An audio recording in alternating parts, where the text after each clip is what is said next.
खुलुमबाय स्टुडियो आं रबिन बसुमतारी दिनै बिएलटिनि गायसनगिरि मासिगिरि बीर सेलागां बसुमतारीनि 28थि थैनाय सान बीर सेलागां बसुमतारीया बर' हारिनि थाखाय गोजोर थामोनथा खालामनो थाखाय बर' लिबारेशन टाइगार थामहिनबा बिएलटि मुंनि आफादखौ जोनोम होदोंमोन। बीर सेलागां बसुमतारीयानो बर' लिबारेशन टाइगार थामहिनबा बिएलटि आफादनि गायसनगिरि आफादगिरिमोन।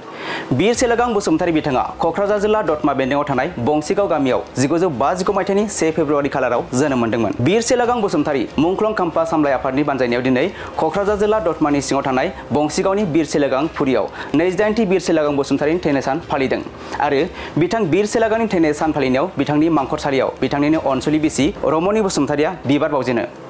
बे हाबाफारियाव बिटिआरनि गाहाय मावफुं सोद्रोमा प्रमद बर', बारग' chief Hagrama Mohilary, MP Jayanta Basumatary, MLA Lawrence Islary, Jiron Basumatary, बारग' लेङाइ गाहाय मावफुं सोद्रोमा खाम्फा बरगयारी, प्रकाश बसुमतारी, बारग' मावफुं सोद्रोमा मन कुमार ब्रह्म आरो मिरु एबसुनि लोगो आफादगिरि खोरोमदाव औवारी लोगोसे इउपिपिएल हानजा आरो बिपिएफनि सोद्रोमाफोर आरो क'क्राझार जिल्ला दुलाराय बर' फरायसा आफादनि आफादगिरि कृपेश दैमारी आरो ओनसोलनि गोबां रायजो राजाफोरा बाहागो लादों। दिनै बेवहाय हाग्रामा महिलारी बिथाङा फैदों। बिथांनिनो आगोलनि आफादगिरिमोन, बै आफाद सेम आफादनिनो आरो लोगोसे बर' हारिनिबो सासे गिदिर दैदेनगिरिमोन बीर सेलागां बसुमतारीया।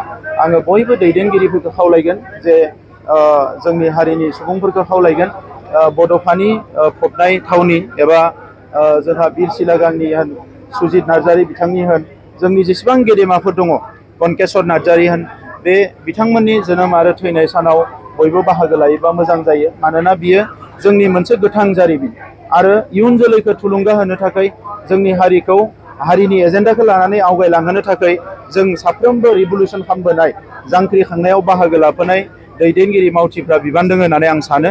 दा नंखायनो आंबो नाजायो जेसेबां हायो जोंनि बीर जोहोलाव बिथांमोननि जोनोम आरो थैनाय सानाव बाहागो लानो थाखाय। मालाबा बेमार आजार जानानै बाहागो लानो हायाबा जुदा, नाथाय ओरैनोबा साफ्रोमनियावबो बाहागो लानो थाखाय आंबो नाजायो आरो बियो जोंनि बिबान होननानै आं सानो। बयबो बाहागो लादों। आङो बिथांनि थैनाय सानाव गिबियावनो बिथांनि सिरगोआरि जिउ सोलेरनि खाथियाव आंनि गोसो गोरबोनि खुलुमनाय आरो सिबिनायखौ बावहरदों। लोगोसे अबंलावरनि खाथियाव आर'ज गाबदों जे बिथांखौ अराय सम सोरगोआव आलो गोजोनै थानो जायगा होगोन आरो जेब्लायनो बिथांखौ जोनोम होगोन अब्ला बर' हारियावनो फिन जोनोम होगोन होननानै आङो अबंलावरनि खाथियाव आर'जखौ लाखिदों। मानोना बिथांमोन बायदि दैदेनगिरिया जोनोम जानायखायनो बर' हारिया दिनै मुलुगनि बिखायाव गावनि सिनायथि, गावनि थामोनथा, गावनि राव थुनलाइ हारिमु गासैखौबो लानानै थांनानै थानो हादों।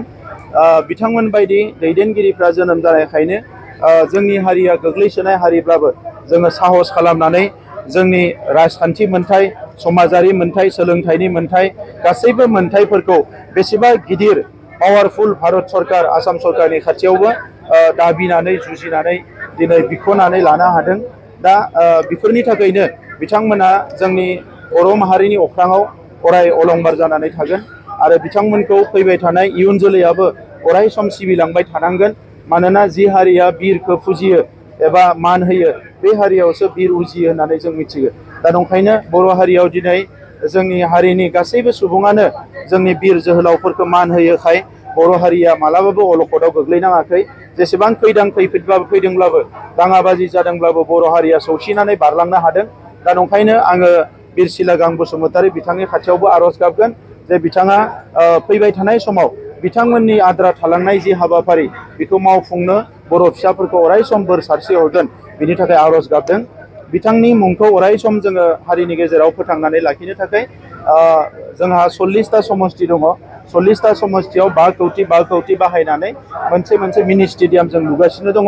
अलरेडि गासै 12 स्टेडियामा सेंसन जाबाय आरो 6 लुखां जासिगोन आरो बाखि समस्तिफ्रावबो जोङो लुनो थाखाय थिग खालामनाय जादों। बिथांखौ नैबे फबनाय जायगायाव बिथांनि जेराव मुसुखा दङ बे जायगाखौ एसे डेभेलप खालामनाय जाबाय। बेवहाय आरोबाव मोनसे बिथांनि मोनसे इपिग्राफ एबा बिथांनि जिउ खौरां लिरनाय मोनसे बेवहाय साइन बर्ड गिदिर बेवहाय होनो थाखाय थिग खालामनाय जादों। बिथांनि आबुं जारिमिन लेखा गांसे बर'नो थाखाय थिग खालामनाय जादों आरो इयुनाव बे पार्कखौ साबना हामना खालामनानै दोनबाय थानांगौनि थाखाय मास मोनफ्रोमबो 20,000 करि रां सरकारनिफ्राय हरनो थाखाय थिग खालामनाय जादों। 28 आरो আজি जितु 28 डेथ एनिभार्सारि जितु পালনৰ এই সভাত আফচু প্ৰেচিডেণ্ট আহিছে, ভাইচ প্ৰেচিডেণ্ট আহিছে, আৰু আমাৰ জয়ন্ত বসুমতাৰী ডাঙৰীয়া আহিছে, লোকসভা MP আৰু MLA জিৰণ বসুমতাৰী আহিছে, লৰেন্স বসুমতাৰী আহিছে। খুব ভাল লাগিছে। মুঠতে আমি বীৰ শিলাগাম বসুমতাৰীৰ যিটো BLTৰ আগত ফাউণ্ডাৰ চেয়াৰমেন আছে, ইয়াক সন্মান দি পেলাই যে চবে ইয়াত আহিছে, মই মনত খুব ভাল লাগিছে। হয়, কোনোবা ৰাজনীতি থাকিব পাৰে, কোনোবা ষ্টুডেণ্টছ ইউনিয়নত কাম কৰিব পাৰে, কোনোবা বেলেগ বেলেগ জাগাত থাকি পেলাই কাম কৰি আছে আজি চবে।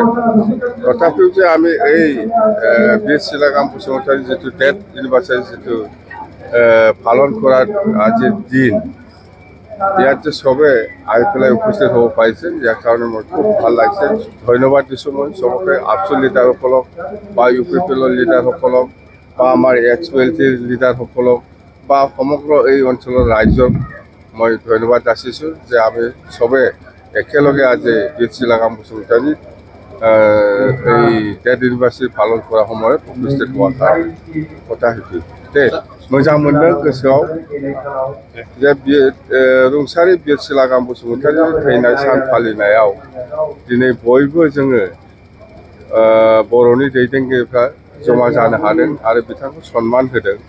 दुलाराय बर' फरायसा आफादनि लेङाइ आफादगिरिजों लोगोसे गोबां दैदेनगिरिफोर फैदों, XPLTनि गोबां दैदेनगिरि आरो केडारफोर फैदों, आरोबाव UPPनि दैदेनगिरि लिडारफोर फैदों, MLA फैदों, MP फैदों, आरो बे ओनसोलनि गासै रायजो राजा बयबो जयैनो बिथांखौ सन्मान होनो थाखाय नुजाफैनायनि थाखाय आं बयखौबो आंनि गोसो गोरबोनिफ्राय साबायखर बावबाय। एकेलगे पलिटिकेल पार्टी एकेलगे এইটোতো আজিৰ এই সময়ত এই স্থানত মই এইবিলাক পলিটিক্সৰ কথা নকওঁ। ক'ব পাৰিলেতো ভাল আছিল, ক'ব লগা বহুত আছে। যেন হওক, খুব ভাল লাগিছে, মনত गोसोआव जोबोद गोजोननाय मोन्दों।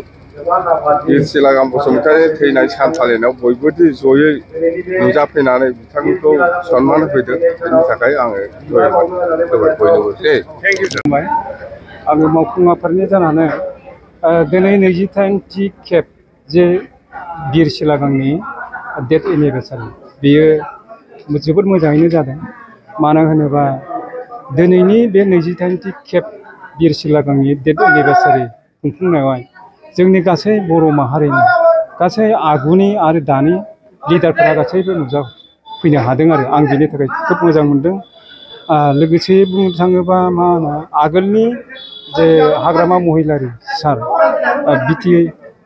BTCनि चिफ बारग' बे साराबो नुजाफैनो हादों, आरो लोगोसेयै बेजों जोंनि बे BLTनि दैदेनगिरि खाम्फा बरगयारि सार, आरो बेजों लोगोसे दुलाराय बर' फरायसा आफादनि लेङाइ आफादगिरि सार बे नुजाफैनो हादों, आरो लोगोसेयै जोंहा जोबथारनायाव जोंनि दानि BTRनि चिफ मानाबिदेत श्रीजुत प्रमद बर' सारा नुजाफैनो हादों, आरो बिथांजों लोगोसे माखासे लरेन्स इस्लारिमोन माखासे दैदेनगिरिफ्राबो नुजाफैनो हादों, आरो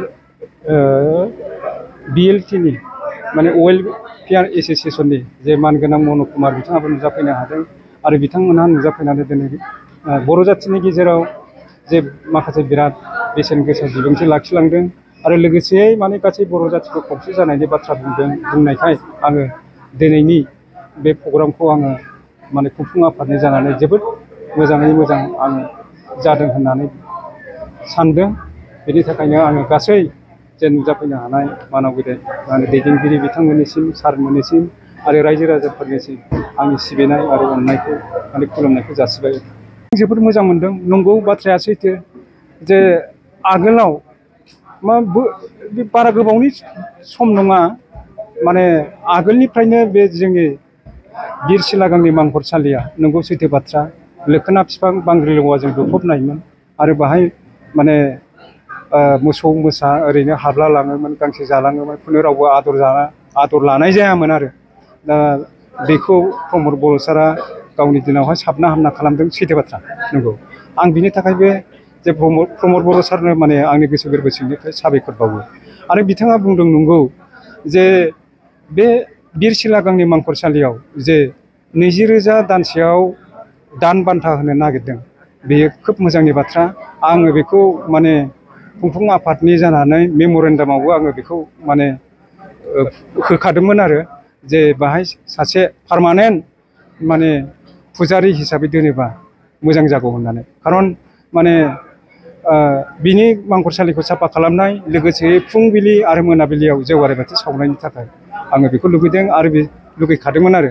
दा सारा मोनसे खोथा होनलांबावदों बे लामाजों थांलाय फैलाय खालामोबा बाहाय माने पावार खोमसि नुनायनि थाखाय पावार बेखौबो खोथा होबाय सारा खोब मोजां। आरो बे दानसेयारि 20,000 होनानै साफा लाखिनो थाखाय बे खोथाखौबो सारा बुंलांबाय खोब मोजां। बिनि थाखाय आङो आफादनि जानानै बे सारनिसिम माने साबायखर बावनो थाखाय न'खौबो साफा खालामनो थाखाय साराव माने मा नांगौ आरो दा बेखौ माखासे दैदेनगिरिफोरनो दायथ' होदों बिसेसकि गाव मिथिलायनो सारा बे नैबे दानि बे न'फ्रा माखासे थिग खालामनांगौ जाहैदों आरो माखासे बिनि इनफ्रास्ट्राक्चारखौ डेभेलपमेन्ट खालामनो थाखाय आरो समायना रमायना बिफां गायनायनि थाखाय बिथाङा बोसोन होलांदों। बिनि थाखाय आङो सारनिसिम माने बहुद जोबोद साबायखर बावनाय थाबाय आरो।